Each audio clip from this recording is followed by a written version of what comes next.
Assalamualaikum warahmatullahi wabarakatuh. Selamat pagi Indonesia. Selamat pagi Kabupaten Malang. Luar biasa, pagi ini saya tadi sudah caring atau berjemur dengan rekan-rekan Dinas Pekerjaan Umum Sumber Daya Air atau Pusda Kabupaten Malang. Dan spesial pagi ini saya bersama dengan Kepala Dinas Pekerjaan Umum Sumber Daya Air, Bapak Insinyur Avicenna Medisika Saniputra MTMH. Bapak, Assalamualaikum. Selamat pagi, Pak Avi.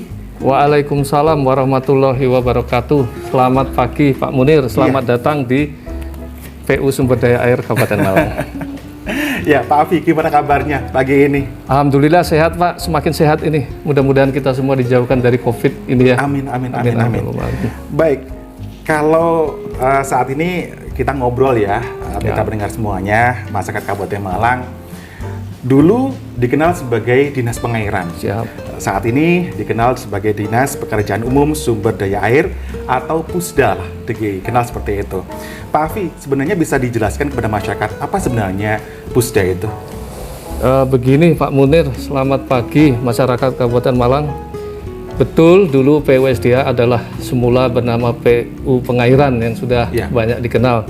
Sedangkan nomenklatur PUSDA ini sumber daya air itu sesuai dengan Perbup 54 tahun 2016 adalah unsur pelaksana pemerintah daerah dalam hal pembangunan di bidang pekerjaan umum dan sumber daya air. Jadi secara umum sebenarnya tugas PUSDA itu adalah melaksanakan program pembangunan dalam rangka bagaimana memaksimalkan daya guna air. Itu yang pertama. Ini kaitannya dengan pemanfaatan air untuk irigasi dalam mendukung pertanian. Yang kedua, bagaimana mengelola sumber daya air ini sehingga tidak merusak atau daya rusaknya bisa dikendalikan sehingga tidak terjadi banjir saat terjadi musim hujan. Sedangkan yang ketiga, bagaimana sustainable development pembangunan di bidang infrastruktur sumber daya air yang bisa dijaga kelestariannya di kemudian hari sehingga nanti manfaat di belakang hari bagaimana anak cucu bisa merasakannya. Mungkin itu secara umum. Sedangkan secara yang ditangani, yang pertama adalah infrastruktur irigasi, itu adalah tugas utama kami. Yang kedua adalah bagaimana pembinaan peran serta masyarakat dalam hal mendukung ya produktivitas di bidang pertanian dalam hal mengelola sumber daya air yang ada di Kabupaten Malang ini. Mungkin gitu dulu Pak Mudin. Ya, oke. Kalau memang seperti itu berarti dulu masyarakat paham lah ya pengairan seperti apa. Dan kalau kita bicara mengenai sistem irigasi, Pak Avi, pertanian yang baik didukung dengan sistem irigasi yang baik. Bagaimana kondisi irigasi di Kabupaten Malang? Jadi ini perlu saya sampaikan ya, sebagaimana di dalam visi misi Bapak Bupati kita ya, Bapak Sanusi dan Pak Bupati dan Pak Didik sebagai Bapak Wakil Bupati, yaitu visi adalah Malang Makmur, yang tentunya adalah visi terwujudnya Kabupaten Malang yang bersatu, berdaulat, mandiri, sejahtera dan berkepribadian dengan semangat gotong royong berdasarkan Pancasila dalam Negara Kesatuan Republik Indonesia yang Bhinneka Tunggal Ika. Lah tentunya ini sejalan dengan moto dari Dinas PUSDA Kabupaten Malang. Yang pertama adalah irigasi teratur, sawah subur, dan Malang Makmur. Itu sudah kami canangkan begitu. Nah ini jadi perlu kami sampaikan di sini bahwa irigasi di Kabupaten Malang ini kurang lebih ya, kami memiliki adalah 717 daerah irigasi yang tersebar di 33 kecamatan.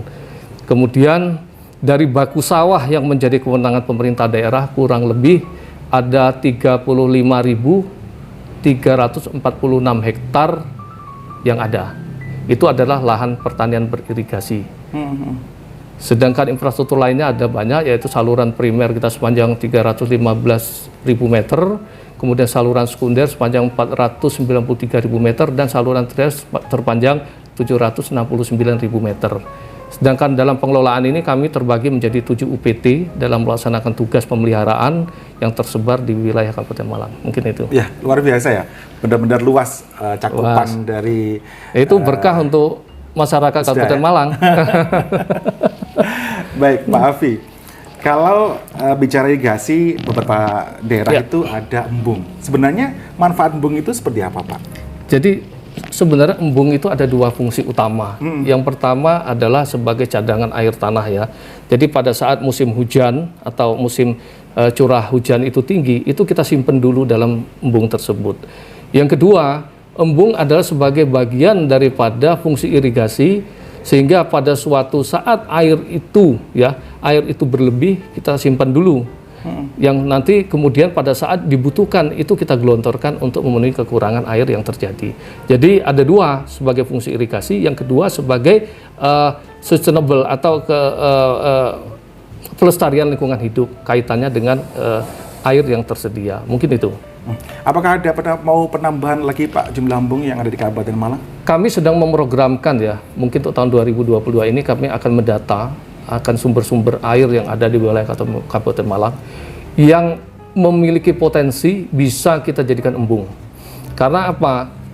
Sumber ini kepemilikannya masih berbagai. Ada pemilikan masyarakat, ada pemilikan desa, mungkin juga di bawah pengelolaan perum perhutani. Lah ini kita harus kita petakan dulu, kita mapping dulu potensinya bagaimana. Seandainya memang debit air yang harus kita selamatkan ini cukup berpotensi dan ada baku-baku sawah yang harus kita pelihara, ini akan kita programkan, mungkin kita akan bebaskan dulu tanahnya. Sehingga kita bisa memprogramkan nanti untuk penanganan selanjutnya. Oke, baik Pak Afi, kalau kita bicara mengenai irigasi, ada beberapa tempat yang ditempati ya, daerah sepadan irigasi itu oleh masyarakat. Sebenarnya ini diperbolehkan atau tidak, Pak?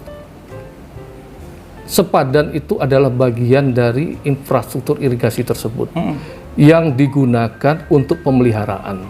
Ya, sebenarnya kalau setiap irigasi itu ada batasan sepadan. Kalau di dalam sepadan itu tidak boleh, Pak, karena akan mengganggu untuk pemeliharaan. Jadi kami di sini mengharapkan masyarakat dengan sadar ya bisa memahami ini. Seandainya nanti terjadi banjir, terjadi pendangkalan, kalau semuanya habis dibangun terkena bangunan masyarakat ataupun bangunan sebagainya, tentunya kami akan kesulitan dalam hal untuk mengatasi banjir atau apabila saluran itu buntu atau dangkal.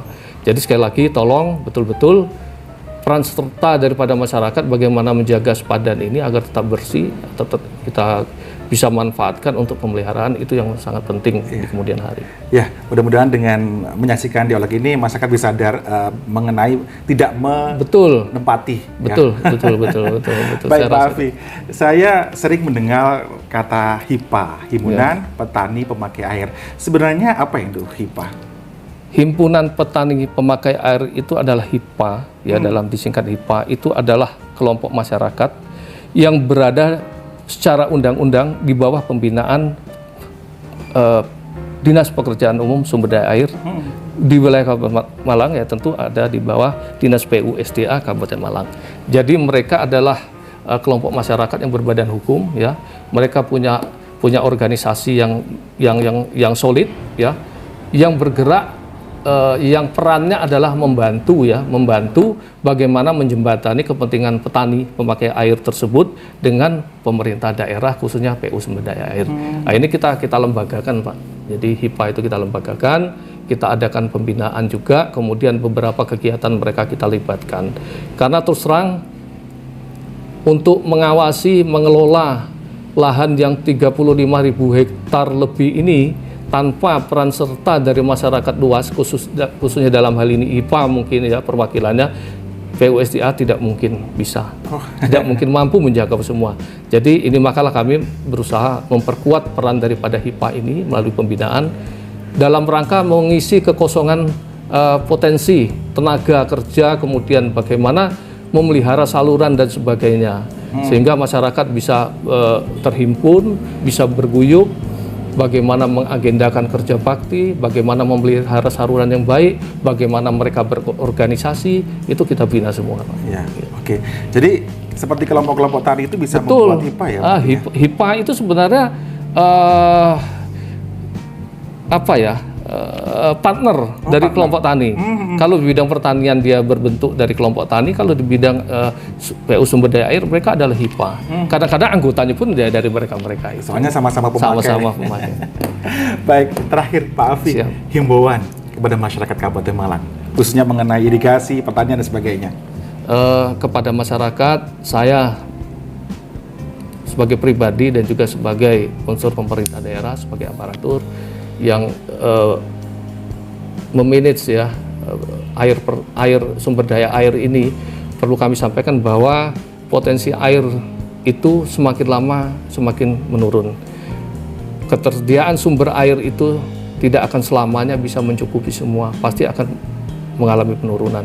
Jadi bagaimana pelestarian lingkungan hidup itu sangat diperlukan, sehingga bagaimana sumber-sumber strain irigasi gitu bisa kita manfaatkan untuk lahan dilakukan rebuisasi ya, pelestarian dengan penanaman tanaman-tanaman yang mungkin ya seperti bambu dan lain-lain itu, sehingga nanti dari sisi pelestariannya, pengamanan infrastruktur bisa kita laksanakan, kita peroleh, dan juga efek ekonominya bisa dimanfaatkan.